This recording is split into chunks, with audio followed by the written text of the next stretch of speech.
The noise is enormous, and the amount of sensory input surrounding us is huge. Mhm. So our challenge as communicators is to gain the attention of people by speaking in a way that's simple and brief and vivid.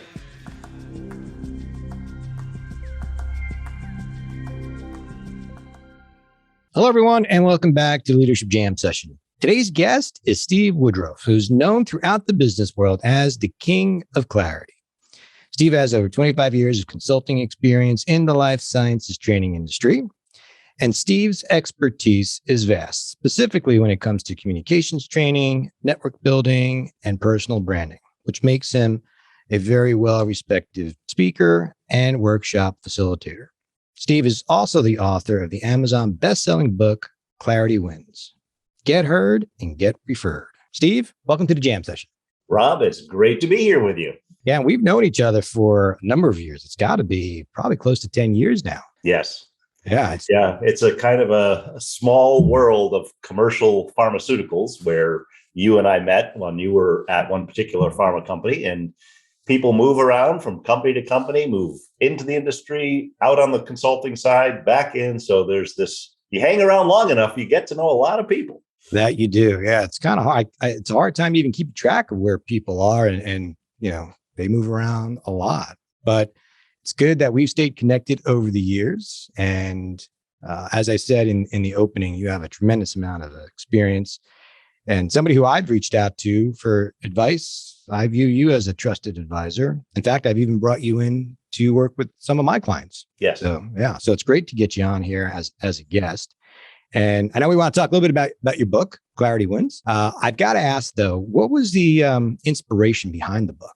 Well, the inspiration actually started many years back. And when I began my consulting practice about 14 and a half years ago, it was to meet a need I saw in our industry, the commercial pharma training industry, which was a lot of vendors didn't do a real good job articulating who they really were, what they did well. And then many of those in the training divisions, because they would come in from the field and then move through, there was a lot of rotational positions. Many of them didn't really know the vendor community, didn't know project management, didn't know how to make good relationships. So when I began my company, it was as a matchmaker for vendors and clients in the training side.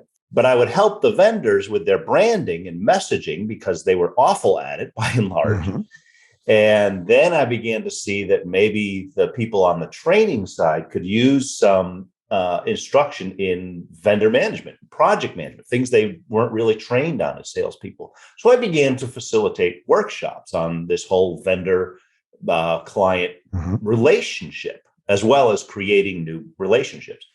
So that's how I began 14 years ago. And a lot of what has developed since has been this whole emphasis on how do we do really good communications with each other. Yeah. But it began with that tangible problem that I saw in our industry. Yeah. And, you know, there's a lot of parallels too, which I think this is where we're going to go to it. Just the whole theme of branding and even as leaders, you know, how we need to better brand ourselves and position ourselves. So, and I know we'll get into this, but it's helpful just to at least have some of the background of how you led up to this, which this kind of was, I guess, what led to your book, Clarity Wins. Yeah, I began to see that the principles that I was working with on branding and communication were universal. It wasn't just a company's need, but it was individuals in career transition or in their career growth. It was consultants, it was brands, it was teams even. You know, internal teams in a company need some kind of identity. Yeah. One of the concepts I settled on was the idea of keywords or hashtags. If you can own one or two words in the minds of people and gain that position, that's one of the keys to actually being memorable and getting referrals. And that's the subtitle of the book is Get Heard, Get Referred. Yeah. Referrals are all about occupying a little space. You're only going to get one pixel, people's minds. So you may as well make it the right hashtags, the right words. So when someone some years ago on my Facebook timeline on my birthday said, "Happy birthday to the King of Clarity." And I saw that phrase and I thought, man, that's branding. I mean, that's cool. Because if I can own the word clarity, Yeah. I win. And that's what I've been doing ever since. Is everything is all about clarity. And people may not remember a lot of things, but they'll remember that there's one king of clarity. That's Yeah. me. That's pretty cool. You know what? I've known you, as I said, for a number of years. I never realized or knew the backstory of how I knew you were the king of clarity. I just didn't know how that came to be. That's pretty cool. A lot of people really struggle with the whole networking aspect, which is so important, right? But I am curious. So I know in your book, you talk about a unique formula, and maybe you can share that with the audience. One of the things when it comes to branding and personal branding, professional branding, being able to communicate your value in the network is I did some R&D, and R&D stands for, in this case, rip off and duplication. So the key ways that a journalist is to write a story is by asking the questions who and what and why and how and where. And as I looked at those questions, I realized, you know what, if you can answer every one of those questions, what exactly do I do that is of value? Mm-hmm.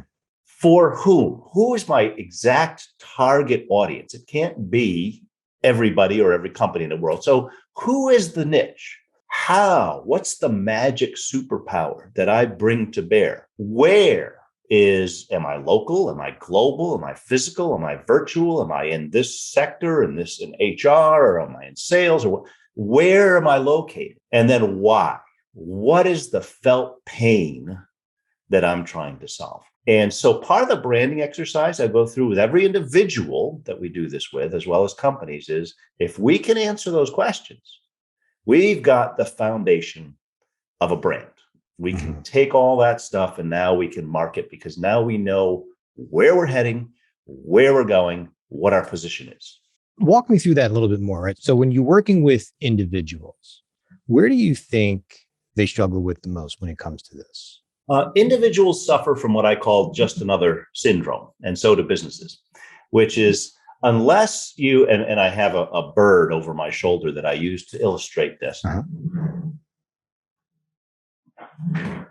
So we've all seen those nature shows with a bunch of penguins on the ice floe, and they all look the same and they all sound the same. They're all just another penguin.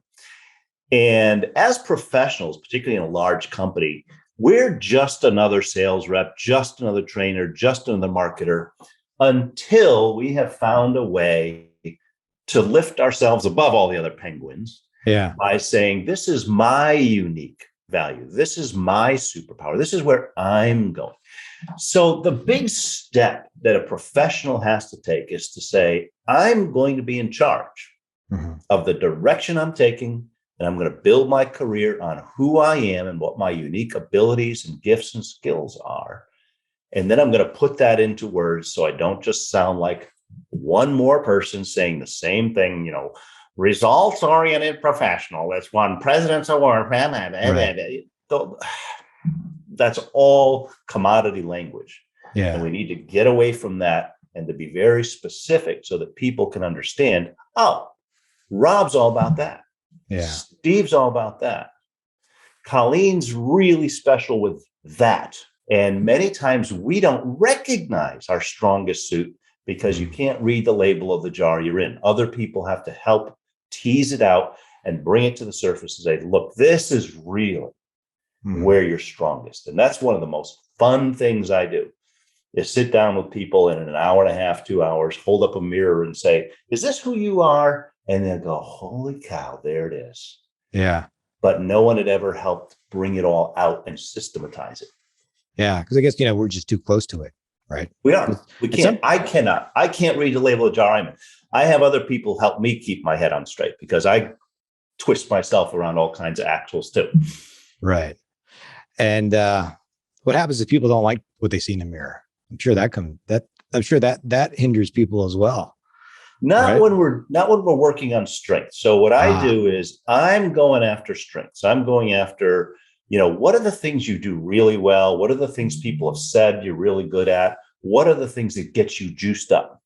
Everybody has them. It's just a matter of telling the stories, bringing the stories out, and then pulling the elements and saying, okay, the reason why you're this way is because you're an architect You're a builder. You've got to build something. And if you're working on just random things with no structure, you're not happy. Yeah. Uh, Whereas other people, they don't have that mentality, and they need to be in front of people, in the spotlight, shining, and you can have this whole variety of different things. And once you can find the one that fits, it's like a new pair of shoes. You put on that pair of shoes and it goes, oh yeah, this is the one. Yeah. And I guess, finding the right people to help you really kind of read your label, if you will, is important too. Right. Obviously having you come in certainly speeds that whole process up. It's a branding exercise, and it's something that not everybody can do. Most of us can't do it on our own. We really actually need someone with the analytical and creative capabilities to sort of dig and figure things out. And it's just a gift. I can't even explain how I do it. I can't train somebody to do it. Yeah. It's just what I do. And, this is obviously applies to regardless what position you're in, right? We all, need something like this, right? Help us figure out what our brand is. And absolutely. And it's also an ongoing process. So a lot of this, when you get to somebody that's in their late 30s, their 40s, their 50s, they've got enough work experience that you can bring out the stories, the good and the bad stories, and then you can pull from that raw material and say, okay, this is what I see coming. When somebody's in their 20s, and I've got grown children now, they're all in their 20s or early 30s. So I've you have to practice what you preach as a dad. And I've got 5 boys, and they're all in different stages of their work now. But you've got to look at what you got here, not make any assumptions, and try to figure out where those strong suits are, and then, guide in those directions. And I think it's one of the most powerful things for any individual is to arrive at those key words, look in the mirror and say, that's who I am. That's why I love this. That's why I want this. And it's the words, just a few sentences or key words that can liberate somebody to move in the right direction. This kind of goes back to what you were talking about before, right? Finding the hashtags, the right words that stick. Correct. Yeah. And it's very important. It's part of your style. It's if you're a leader, what's going to be your leadership style? What are the things that make you work particularly well with this type of person or this type of situation? And so the hashtag exercise, the keyword exercise, is just as for a company, same thing. Sure. And for a department, same thing. I worked with several training departments that wanted to have an identity and a brand. And so we sat down for half-day sessions and we worked through all these words and arrived at 2 or 3 key phrases that said, this is the essence of this department, and this is the value it brings to the organization. What is your most memorable, whether maybe with an individual that you can share, like what's the one that kind of stands out in your mind? The one that stands out in my mind is an individual I was having lunch with. I was just getting to know. He was in a pharma training. I was getting to know this guy. We were in an Irish pub and having lunch, and he was describing the type of work he was doing. And I just kept thinking, this guy's an architect. He likes to build large structures, departmental structure, curriculum structure. So we started talking about that. And I said, your key word is infrastructure. You're an infrastructure builder. The light went on. He realized, that's what I'm all about. I continued getting to know this guy over the years, and I actually recommended him to a new job that was outside of a pharma company. And then he was going to come back into a new pharma company where the department was in total disarray. And I said, this is perfect for you. Perfect. You can go and build this thing. And so he did. And he brought me in to help with the branding. And then he helped me come in and do emerging leaders programs, allowing those folks to come up with their strengths and their abilities and their message. So we've worked together back and forth now for years, both personally and corporately, both kind of building each other's careers together. It's really been fun. Yeah, that's pretty cool. So just even in that discussion over lunch, helping him figure out what his brand is, what he enjoys, some key words kind of changed his whole trajectory? Well, I've mentioned in the book that I have a nickname for my wife. I've branded my wife. You got to be careful about branding your wife, by the way. Yes, you do. But she owns it. She's highly organized. I mean, just anything that she walks into, she's going to organize it. So some years ago, I one of my favorite words is, just because it's funny sounding, is discombobulated. Discombobulated is a great word. And, it means everything's in chaos. And for some reason, I don't know why, I just thought, you know what, there must be a word combobulate if there's a word discombobulate. Makes sense, right? Sure. That's the negation of combobulation. So I looked up combobulation and I said, holy cow, that's my wife. She's a combobulator. And so I told her this. And the funny thing is, it makes sense of her entire life. Everything, whether it's professional or personal or household, she is a combobulator. And so to this day, we talk about, how this particular brand helps bring light into who she is and what she does well. The personal branding piece is really important and powerful. It's so important to understand, how do we show up in the world, in the eyes of others? Yeah, we're going to be navigating our way into a corporate world, both with external stakeholders and internal stakeholders. And if we're going to do that successfully, we want to have a good, clear, stable understanding of who we are, what we're all about. So that if someone says, hey, you ought to consider this job opportunity, we don't just look at the pay or the title. We say, you know what?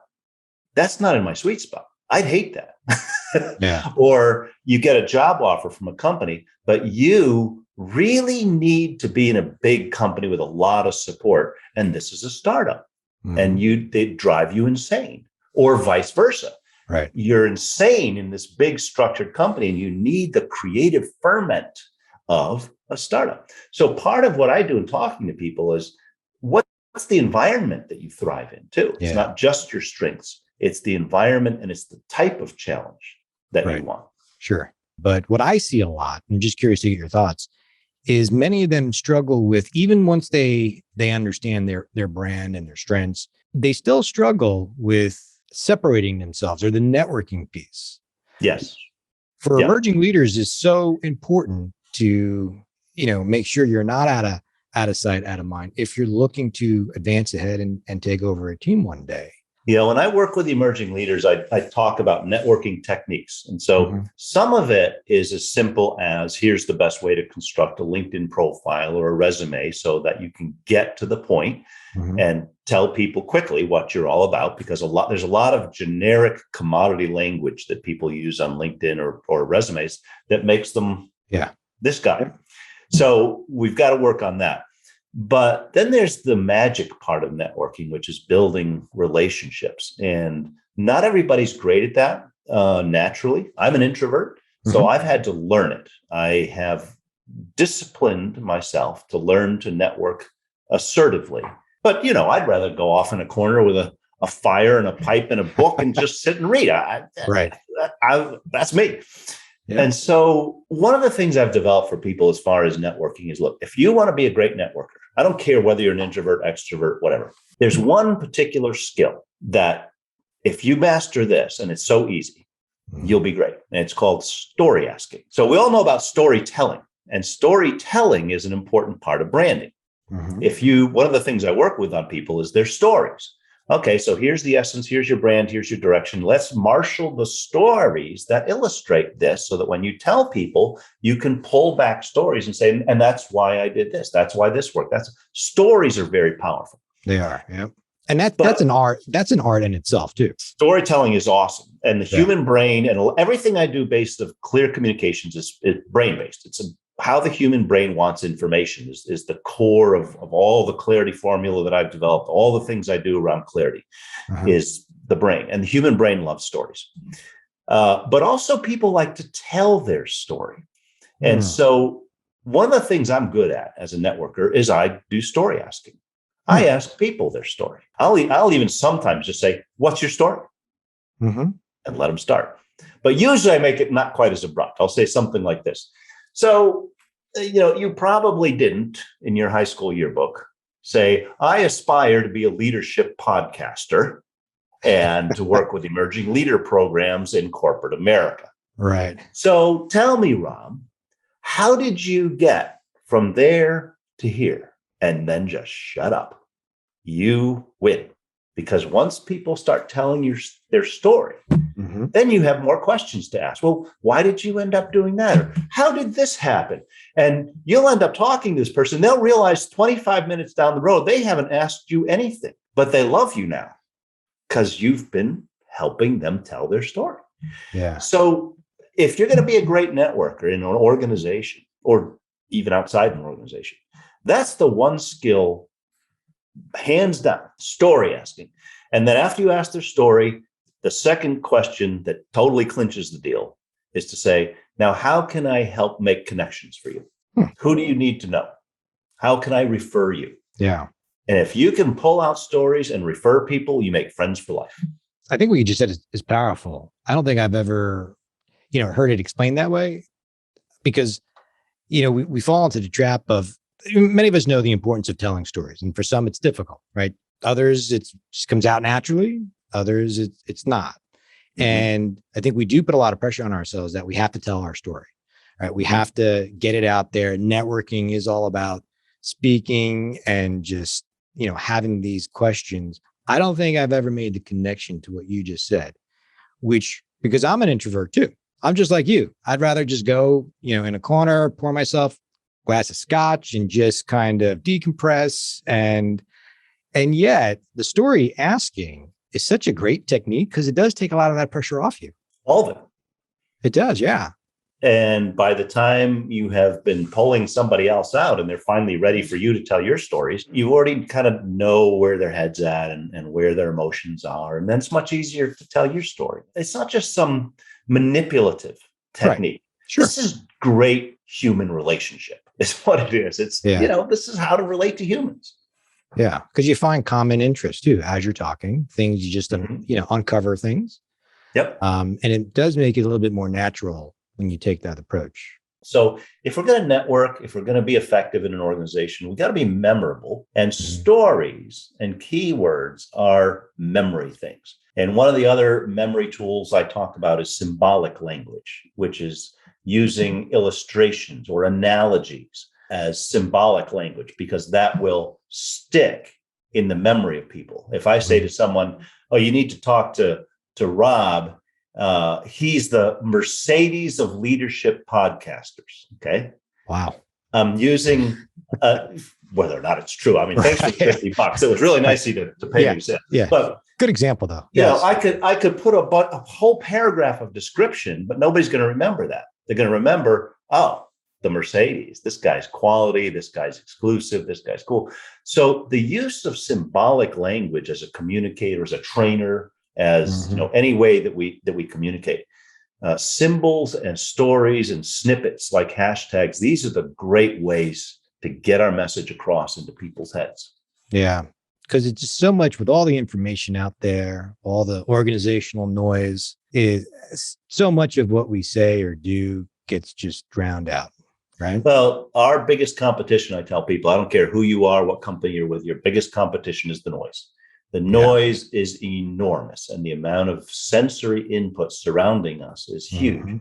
So our challenge as communicators is to gain the attention of people by speaking in a way that's simple and brief and vivid. And this is what I teach people when I do clarity workshops, is how do you communicate? How do you use snippets and stories and symbolic language and statements to punch your way into the attention of people and gain their understanding? So here's something you probably didn't know. Our brains process 11 million bits of information per second. Per second. From our five senses and everything going on inside. Okay. You're not conscious of it. That's what's happening. 11 million bits per second. You and I talking to each other, that takes up about 60 bits. And we can handle about 120 bits. We can handle like one and maybe one other thing on the side. And that's all we can consciously process. So we got 11 million here, and we got to somehow gain attention in that little 60 to 120 bit window. How do we do that?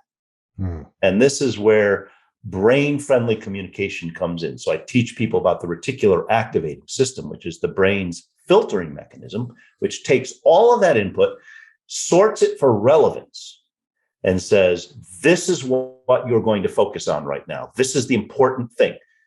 So that means that when we communicate, we have to speak in terms of what's relevant, what's new, what's interesting, what's in it for me. We condition all of our communications around something relevant to the person so that we gain attention. And that's the crucial first step in all clear communications is I've got to gain attention. And I got a lot of competition, and some of it's pretty interesting. I'm not as interesting as Netflix.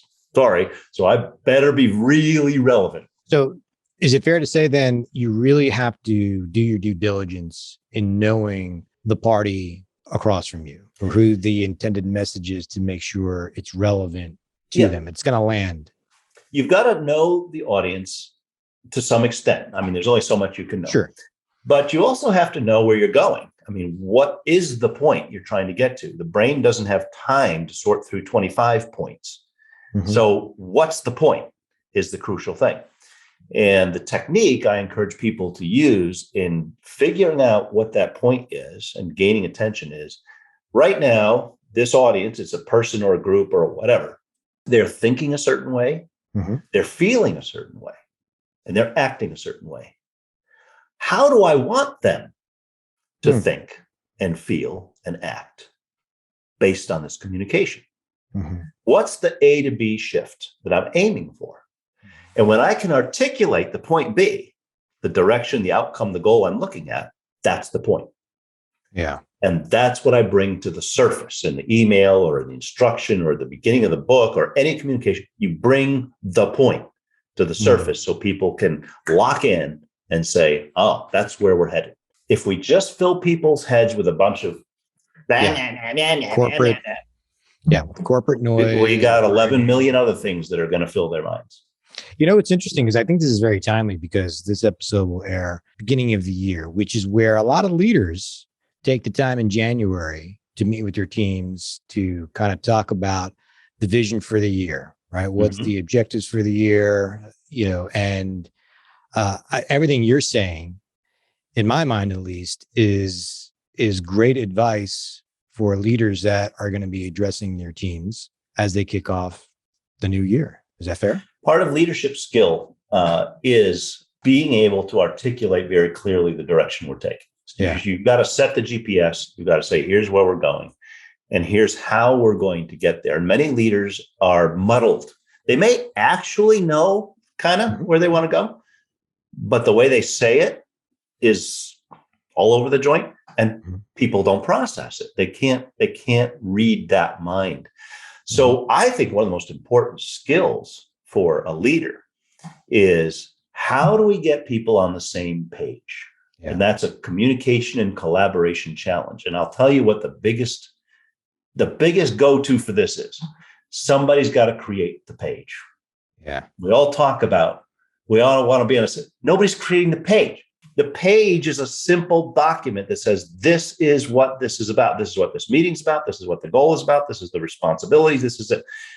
So we not only have to get our point across, we've got to actually get people on the same page. And that means great communication, collaboration skills of distilling the message down to where people say, that's it. I get it. I agree. Does it also tie into what we were just talking about before, right? In terms of the bits of information, right? Yeah. Right.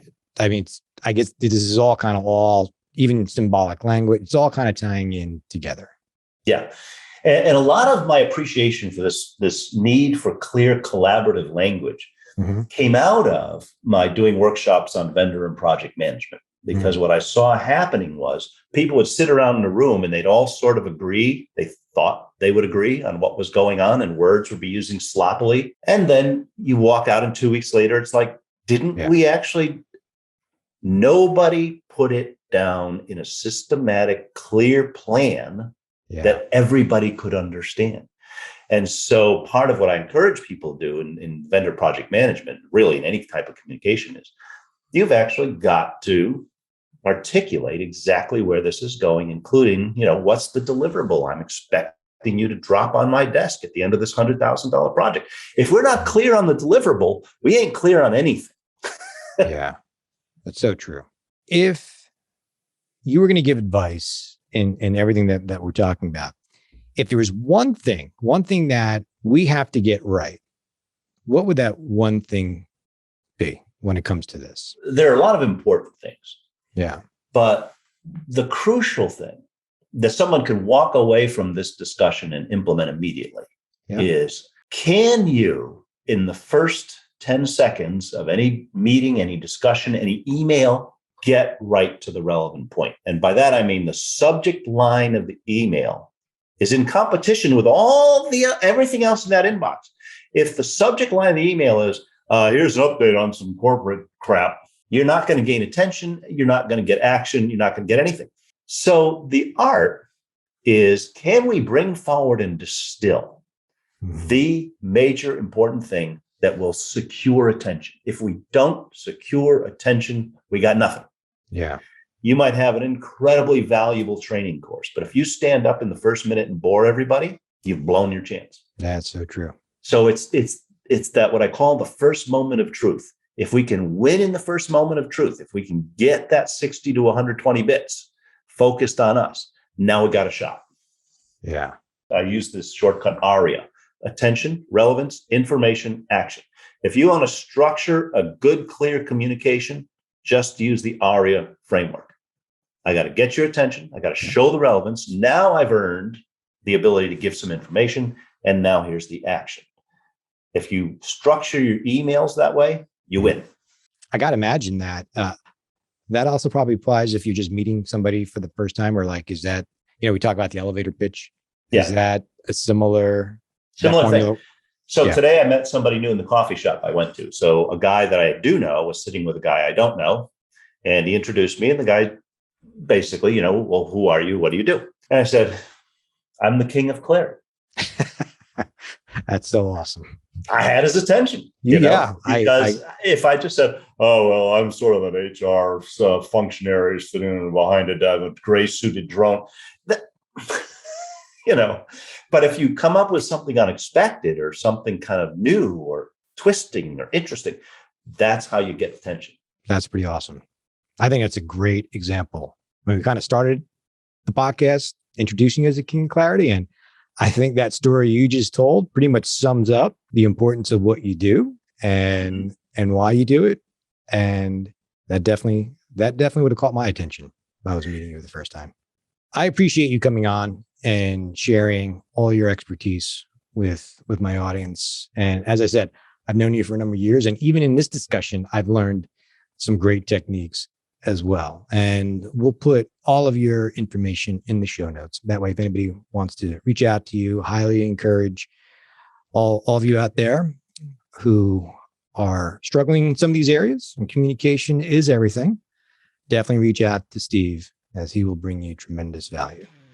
I appreciate you bringing me on, Rob. It's always a pleasure to talk to you. Absolutely.